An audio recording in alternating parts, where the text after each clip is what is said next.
نبی کریم صلی اللہ علیہ وآلہ وسلم رمضان کے آخری عشرے میں اعتکاف کرتے اور فرماتے کہ رمضان کے آخری عشرے میں شب قدر کو تلاش کرو۔ صحیح بخاری حدیث نمبر 2020۔ نبی کریم صلی اللہ علیہ وآلہ وسلم نے فرمایا شب قدر کو رمضان کے آخری عشرے میں تلاش کرو، جب 9 راتیں باقی رہ جائیں یا 5 راتیں باقی رہ جائیں، یعنی 21ویں یا 23ویں یا 25ویں رات میں شب قدر کو تلاش کرو۔ صحیح بخاری حدیث نمبر 2021۔ نبی کریم صلی اللہ علیہ وآلہ وسلم نے فرمایا شب قدر رمضان کے آخری عشرے میں پڑتی ہے جب 9 راتیں گزر جائیں یا 7 باقی رہ جائیں۔ آپ کی مراد شب قدر سے تھی۔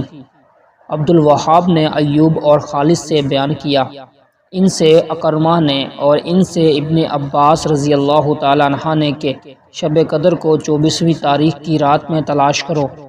صحیح بخاری حدیث نمبر 2022۔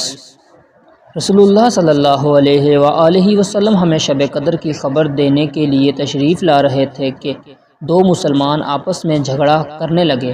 اس پر آپ صلی اللہ علیہ وآلہ وسلم نے فرمایا کہ میں آیا تھا کہ تمہیں شب قدر بتا دوں، لیکن فلاں فلاں نے آپس میں جھگڑا کر لیا، بس اس کا علم اٹھا لیا گیا، اور امید یہی ہے کہ تمہارے حق میں یہی بہتر ہوگا، بس اب تم اس کی تلاش آخری عشرے کی 9 یا 7 یا 5 کی راتوں میں کیا کرو۔ صحیح بخاری حدیث نمبر 2023۔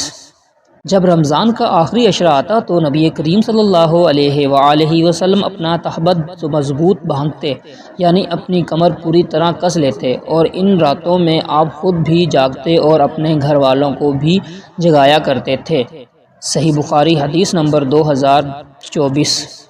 ام المومنین حضرت عائشہ رضی اللہ تعالیٰ عنہ سے روایت ہے، انہوں نے عرض کیا، اے اللہ کے رسول، اگر میں لیلۃ القدر پالوں تو کیا دعا مانگوں؟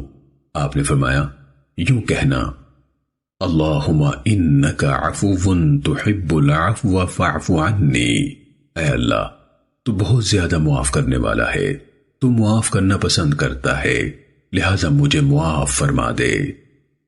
سنن ابن ماجہ حدیث نمبر 3850۔